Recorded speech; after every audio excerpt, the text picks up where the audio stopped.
We're ChicChat. Say that 5 times. ChicChat, ChicChat, ChicChat, ChicChat. Hi guys, this is ChicChat. I'm Maria, And I'm Jean. and first up, I want to thank you guys so much. We were talking about this show the other day and how much fun we have just getting together and talking, and then getting your feedback. It's kind of an addiction. Way to go. Oh yeah, Thanks. it's fun. It's a lot of fun. So I'm a bit under the weather, so if I sound like a man, it's just my voice. And now ordinarily we start the show off with the bucket of truth. But we got a question that really kind of hit home with both of us, and we've been talking a lot about this. And the question was, what do you do with kids that are disrespectful? Yeah, teenagers, because they can really be. Yeah, before we go on, I want to make sure that you guys understand we are not professionals in any field like that. We have no license, no degrees, no nothing except for the school of life. Yeah, we're just two chicks That chatting. is all it is. So please just understand this is our personal thoughts and opinions and views on this matter, and we've raised teenagers, and we've from a huge family. I think at last count, and when I say last count, it was a few years ago, I counted 73 nieces, nephews, great nieces, great nephews, and so on down the line. So we know kids. Yeah, We oh know my kids. goodness. And I personally would start off telling you, don't be hard on yourself. Your kid is going to do this. Your kids are meant to see how far they can test you. That is their job. And if they do their real job like that, they are going to succeed. Right? They are going to just fly Oh off the yeah, chart. I used to tell my son, you need to be a lawyer because you have a comeback for everything. And I was 100% serious, like, he needed to be a lawyer. No human on earth can test you like your own teenager. You know, and then my grandkids are teenagers, and mom's taking care of that. You know, that little bit of sweet revenge that goes out. But you know, until that time passes and they get through this, just don't be so hard on yourself, and don't feel guilty. They're doing what they're supposed to do. As far as the respect level, that's a huge button for me, because I grew up, and if most of our audience is about our age, give or take 5 years, 10 years. So we grew up with the same mentality of respect your parents, respect your country, respect your flag, respect authorities.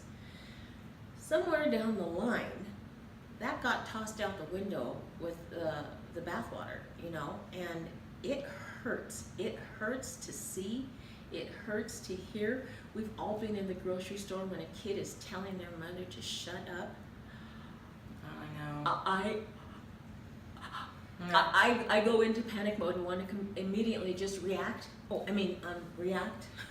Well, I was telling my friend the other day, we were talking about being disrespectful, and I come from an age, you know, just me when I was a kid, if you didn't smack your kid for acting up at a grocery store, you were considered a bad parent.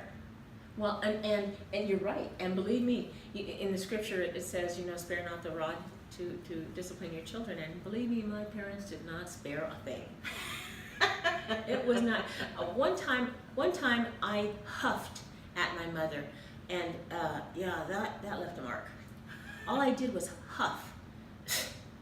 That's it. You know, yeah.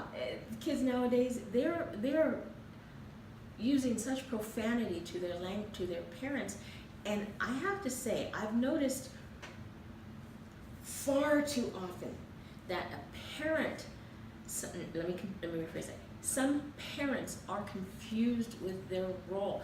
You have to know your role so that they can know their role. There is a leader. There is an alpha in the house, and it's either you or the child.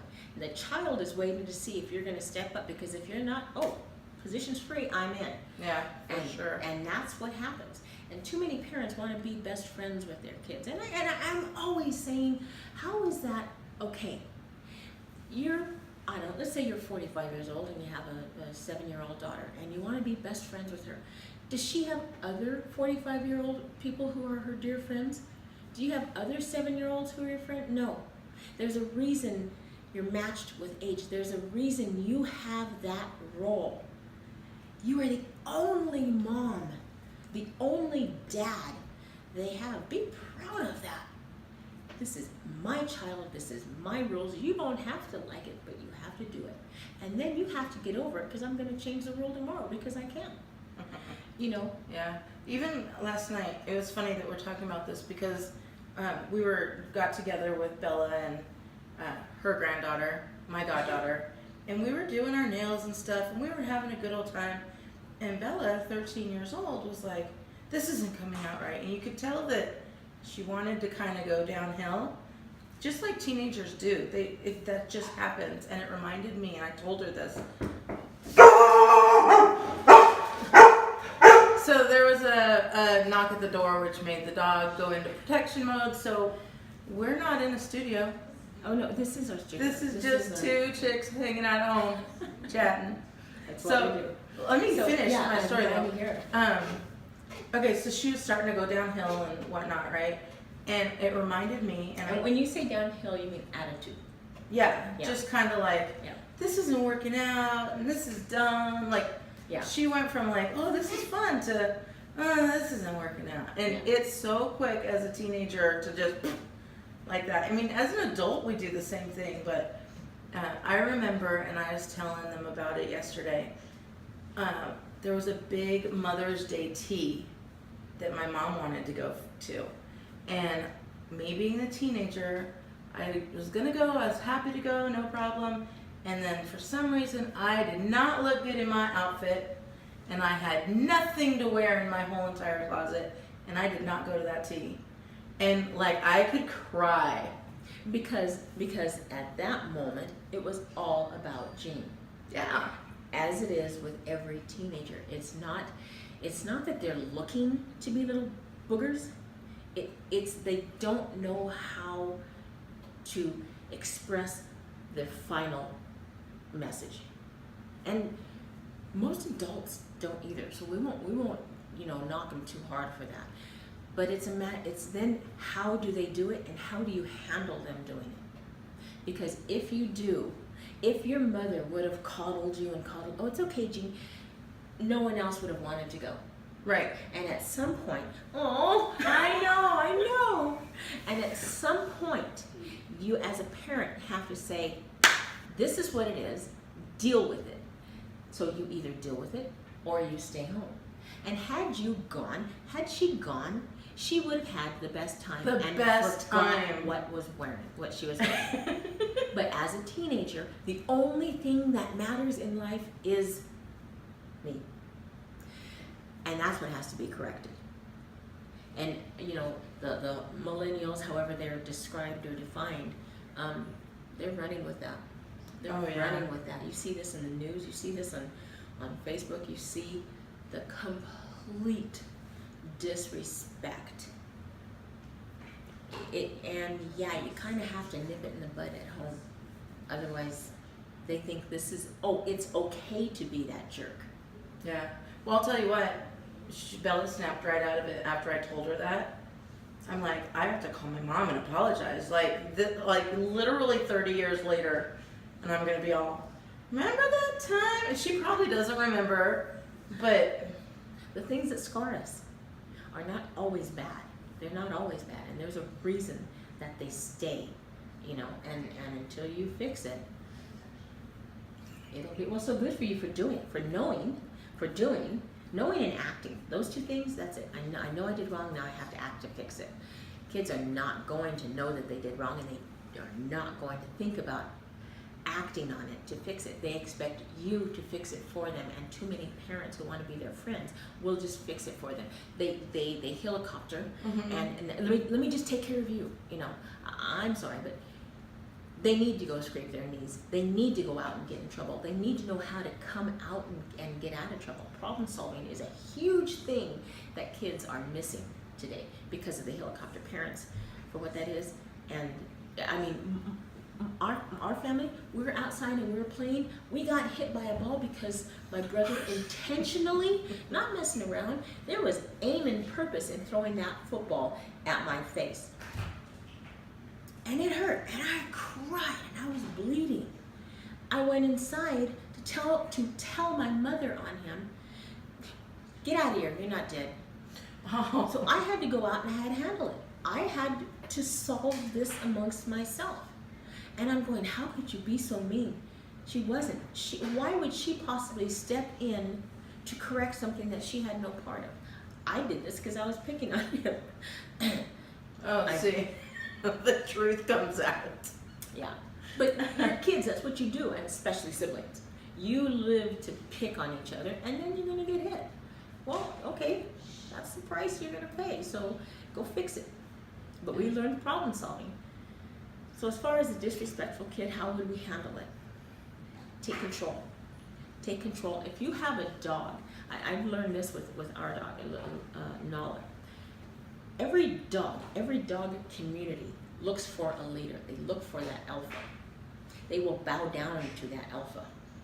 You need to be that alpha for your children because they're lost. They're flailing, you know. And they're yearning for it, whether they know it or not. And they'll fight you. They'll fight you. That's not what I want. It is. But they don't want to admit it because they don't even know. They don't even know that that's what they want.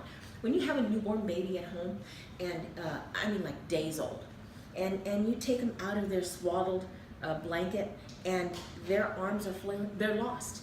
They're lost. They don't know. There's too much freedom. They don't know what to do. You wrap them up and tight, get them tight, and they sleep. They sleep like an angel. Same thing, even with your 14-year-old, you know. So take control. You'll be so glad you did. Yeah. Yeah. That one really. I don't know why that topic really. Yeah, we didn't even pick it out of a jar. Like, No, we saw it, and I called her, and I'm like, this is the topic, and she's all, okay, we'll do it. Yeah. I read the comment. I'm going, oh, that can't be ignored. That can't be Yeah. ignored. And there's a reason you asked, you know. So thank you for asking and giving us a platform for that. Do you have anything else? No, I think that's it. Like she said, we're just talking from our own experiences. We are So- not professionals. We are not licensed. We are, you know, some people would say you have no right to say, and I wouldn't even argue that. No. But that's our opinion. It is simply our opinion. So there we go. Yeah. Well, that was interesting. I hope it helps to some degree. And just don't be afraid. Don't be afraid. You brought that little one here. Your job is to take care of it, take ownership. So. All right. Okay. Well, let me just leave you on a positive note. I'm sorry, I don't have my reading glasses on me. And this kind of does hit home. But don't ever you don't want to look back and know that you could have done it better. Parenting 101 through 5,000, that's for sure. But don't be so hard on yourself. Be gentle with yourselves, and That's it. okay, friends, we enjoy you so much. We do. We hope you have a fantastic evening, day, night, morning, all of it. Okay, bye.